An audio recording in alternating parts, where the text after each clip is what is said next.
فقط میتونم بگم که چیزی که من توی این حدوداً 8-9 سالی که تو این حوزه کار میکنم دیدم و برام روشنه اینه که حیوانات خیلی قوی تر از اون چیزی هستن که ما فکر میکنیم. نه اینکه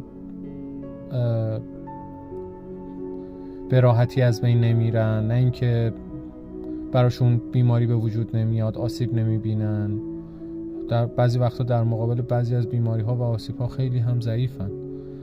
ولی حرفم اینه که چجوری یه بچه گربه، یه توله سگ از ابتدا، از تولگی هم از خودش مراقبت میکنه، هم غذاشو پیدا میکنه، در مقابل بیماری ها دووم میاره، در مقابل تصادفات، در مقابل شکستگی، زخم دووم میاره و بدن اصلاح میکنه و این واقعا ستودنیه. و من خودم بعضی وقتا حسودیم میشه به این همه